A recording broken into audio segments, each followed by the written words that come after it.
Hello friends, welcome to my channel. तो आज के আমি শুরু করব তোমাদের চক্রবৃদ্ধি সুদ। তো সুদ আমরা সাধারণত জানি দুই প্রকার, একটা হচ্ছে সরল সুদ আর দুই নম্বর হচ্ছে চক্রবৃদ্ধি সুদ। তো সরল সুদ বলতে আমরা কি বুঝি? সরল সুদ বলতে বুঝি আমরা যে একটা নির্দিষ্ট মূলধনের উপর যে ধার্য যেটা সুদ তাকে আমরা বলবো সরল সুদ। এবার চক্রবৃদ্ধি সুদ মানে কি? চক্রবৃদ্ধি সুদ চক্রবৃদ্ধি সুদ বলতে আমরা বুঝি যে বইয়ে তোমার অনেক জটিল ভাবে লেখা আছে, আমি এটাকে সহজ ভাবে তোমাদেরকে বোঝাচ্ছি। যে চক্রবৃদ্ধি মানে হচ্ছে যে সময়ের চক্রে যে সুদের পরিমাণটা বাড়ছে তাকে আমরা বলবো চক্রবৃদ্ধি। কেমন?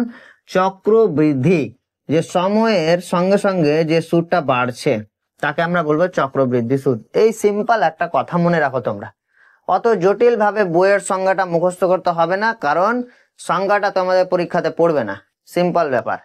তো এবার চক্রবৃদ্ধি সুদ নিয়ে আমি একটু ডিটেলসে আলোচনা করব। তো চলো একটা এক্সাম্পল নিয়ে দেখিয়ে দিই তোমাদের। এক্সাম্পলটা হচ্ছে যে ধরো তুমি 1200 টাকা কি করছো, একটা ব্যাংকে জমা দিলে। কি করছো? 1200 টাকা একটা ব্যাংকে জমা দিলে 2 বছরের জন্য, 2 বছরের জন্য। আর ব্যাংক তোমাকে কি করবে? 10% হারে সুদ দিবে। এবার এক্ষেত্রে সরল সুদটা আমার কত আসছে? যে আই ইকুয়াল টু কত আসছে সরল সুদ? PT R by 100। তো আমার আসছে 240 টাকা। এটা আমার কি আসলো? সরল সুদ আসলো।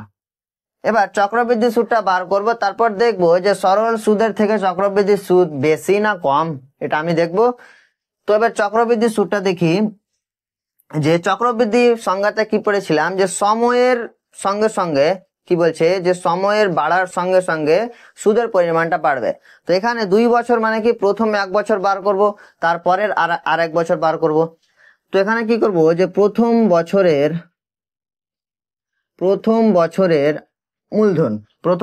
মূলধন কত আমার? ওই 1200 টাকায়, 1200 টাকা হয়ে গেল। এবার প্রথম বছর আমরা বলতে কি জানি? 1 বছর জানি, সিম্পল ব্যাপার। তারপর সুদের হার কত? 10% হয়ে গেল। এবার এখান থেকে কি করব? যে সুদটা বার করব, কত আসছে? আই ইকুয়াল টু কত আসছে আমার? 1200 ইন্টু 1 ইন্টু 10 বাই 100। এটা আসলো আমার 120 টাকা। এখানে একটা গুরুত্বপূর্ণ কথা আছে যে 1 বছরে আমি যখন সরল সুদ বার করব আর যখন চক্রবৃদ্ধি সুদ বার করব, তো দুটো কি হয়ে যাবে? সমান হয়ে যাবে। কারণ এখানে দেখো যে 2 বছরে আমার সরল সুদ কত আসলো? 240 টাকা আসলো। আর এখানে আমার প্রথম বছরে বা 1 বছরে আমার চক্রবৃদ্ধি সুদ কত আসলো? 120 টাকা আসলো। তো এটা যদি আমার 2 বছরে 240 টাকা হয়, তো 1 বছরে কত আসবে? 120 টাকা আসবে অবশ্যই। তো এখানে একটু কি করবে? তোমার খাতাতে একটু সাইডে লিখে দিবে 3 স্টার দিয়ে, যে 1 বছরে সরল সুদ, 1 বছরে কি হয়ে যায়? সরল সুদ simple interest equal to compound interest, মানে সরল সুদ আর চক্রবৃদ্ধি সুদ কি হয়ে যায়? দুটো সমান হয়ে যায়। এটা তোমরা খাতার কি করবে? একটু সাইডে 3 স্টার দিয়ে লিখে দিবে।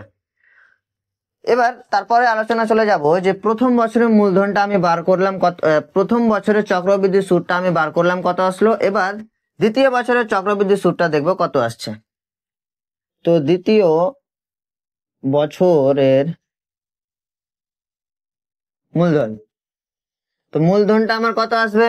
দ্বিতীয় বছরের মূলধনটা কত হবে আমার? যে এই 1200 প্লাস 120। কারণ এখানে আমার প্রথম বছরের কত আসলো? সুদটা 120 টাকা আসলো, এবং দ্বিতীয় বছরে যেটা মূলধন আসবে ওটা 1200 প্লাস 120 টাকা আমাকে লিখতে হবে, যেটা সুদ আসল বলে।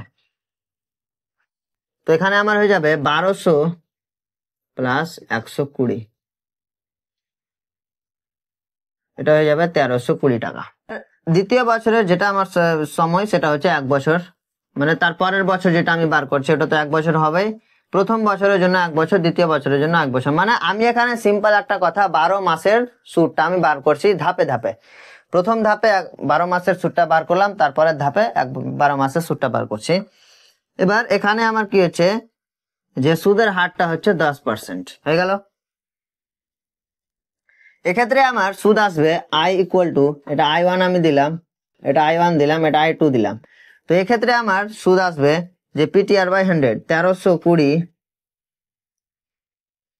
1 ইন্টু 10 বাই 100। এটা কাটাকুটি করো, 0 0 কাটছে, তো এখানে আমার পড়ে থাকছে কত, 132 টাকা। 132 টাকা।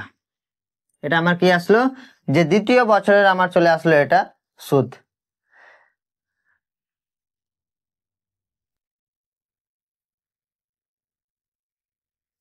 আমার প্রথম বছরের সুদ এসেছিল 120 টাকা এবং দ্বিতীয় বছরের I2 এর মান আসলো 132 টাকা। এবার এই দুটো আমি যোগ করে দেব, তারপর তো আমি টোটাল সুদটা পেয়ে যাব কত আসলো। তো এই দুটো আমি যখন যোগ করছি তো আমার চলে আসছে 132 আর 120, তো যাচ্ছে আমার 0, আচ্ছা 2 5 আর 2, তো 252 টাকা আসলো। তো আমার I ইকুয়াল টু, আমি এখানে লিখছি I equal to I1 plus I2। এক্ষেত্রে আমার আসছে 252 টাকা। আমি যখন সরল সুদটা বার করলাম তখন আসলো 240 টাকা, আর যখন চক্রবৃদ্ধি সুদটা বার করলাম তখন আসলো 252 টাকা। বুঝতে পারলে? তো এখানে আমি বুঝতে পারলাম যে সরল সুদের তুলনায় চক্রবৃদ্ধি সুদের পরিমাণটা বেশি। তো এখানে আমি সাইডে ব্র্যাকেটে এখানে লিখে দিব যে সরল সুদ, আচ্ছা চক্রবৃদ্ধি সুদ greater than compound interest greater than simple interest. হয়ে গেল। তুমি যদি ফর্মুলাতে বসে যদি মানটা বের করো তো তোমার 252 টাকায় আসবে। তো ফর্মুলাটা আমি লিখছি এবং 252 টাকা আসছে কি আসছে না সেটা আমি দেখছি। ফর্মুলাটা হচ্ছে যে n বছরের সমূল চক্রবৃদ্ধি, n বছরের সমূল চক্রবৃদ্ধি, n বছরের সমূল চক্রবৃদ্ধি হচ্ছে যে equal to P into 1 plus R by 100 to the power n। এটা হচ্ছে সমূল চক্রবৃদ্ধি। এবার তুমি বলবে সমূল চক্রবৃদ্ধি মানে কি?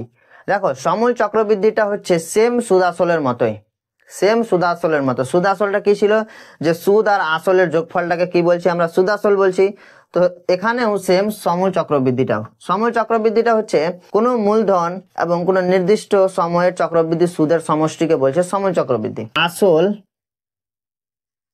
প্লাস চক্রবৃদ্ধি সুদ, চক্রবৃদ্ধি সুদের সমষ্টিকে কি আমরা বলবো, সমূল চক্রবৃদ্ধি বলবো, সমূল চক্রবৃদ্ধি। বাস, সিম্পল ব্যাপার। তো পি ইন্টু, পি মানে কি 1200 টাকা, 1 প্লাস R বাই 100, আর এর মান কত ছিল, 10% ছিল, by 100 to the power n, n মানে কত, 2 বছরের জন্য আমরা টাকাটা দিয়েছিলাম। তো এখানে দেখি যে 0 0 কাটছে, তো 1200 ইন্টু কত আসছে, এটা যদি লসাগু করো তো আসছে 11/10। এখানে যেহেতু 11/10 এর উপরে কি পাওয়ারে কি দেওয়া আছে, 2 দেওয়া আছে, তো আমি এটা কি করলাম, 2 বার লিখে দিলাম। এবার কাটাকুটি করো, 0 0 সব 0 কেটে গেল, তো আমার 11 আর 11 কত আসছে, আমার 12 ইন্টু 11 ইন্টু 11। এবার এই তিনটে গুণ করো, এই তিনটে যখন গুণ করবে তো এখানে 11 ইন্টু 11 আমার চলে আসছে 121, 1452 টাকা, 1452 টাকা। এটা আমার কি আসলো, সমূল চক্রবৃদ্ধি আসলো।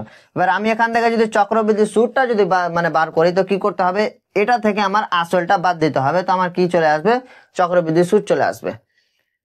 তো আমরা বাদ দিই, 1452 থেকে আমি যদি 1200 টাকা যদি বাদ দিয়ে দিই তো 2 5 14 থেকে 12 বাদ 2 আসলো 252। তো আমার চক্রবৃদ্ধি সুদটা আমার কত আসলো, 252 টাকা আসলো। তুমি যদি ফর্মুলাতে বসে যদি অঙ্ক করো তো চলে আসবে। এবার এখানে আরেকটা কথা বলবো, এটা হচ্ছে আমার n বছরের সমূল চক্রবৃদ্ধি কি, P into 1 plus R by 100 to the power n। বুঝলাম, আমি সমূল চক্রবৃদ্ধিটা আমি বুঝে গেলাম, এটা হচ্ছে আমার ফর্মুলা। এবার আমি এখান থেকে যদি চক্রবৃদ্ধি সুদটা যদি বার করি, চক্রবৃদ্ধি সুদটা যদি আমি বার করি তো আমাকে কি করতে হবে, এই পুরোটা থেকে আসলটা বাদ দিতে হবে, তারপর তো আমার চক্রবৃদ্ধি সুদটা চলে আসবে।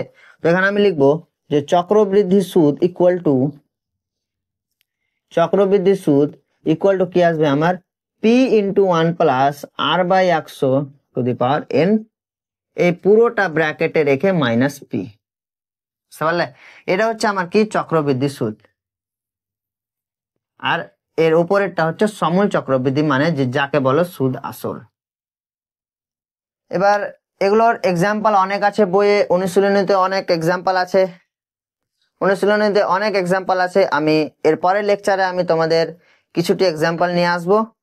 তো একটা আরো তোমাদের কথা বলে দিই যে এর আগের যেটা চ্যাপ্টার ছিল অনুপাত এবং সমানুপাত, এই অনুপাত এবং সমানুপাত চ্যাপ্টারের আমি একটা শর্ট নোট তৈরি করেছি, শর্ট নোট তৈরি করেছি নিজের হাতে। তো তোমরা ওটা পেয়ে যাবে অনুপাত এবং সমানুপাত চ্যাপ্টারের ডেসক্রিপশন, যে মানে যে 5টা লেকচার আছে ওই 5টা লেকচারের ডেসক্রিপশন বক্সে পেয়ে যাবে, বা আমি এই ভিডিওর ডেসক্রিপশনেও দিয়ে দিব। তো দেখা হবে এর পরের ভিডিওতে। ভালো থেকো, সুস্থ থেকো, ভালো করে পড়াশোনা করো।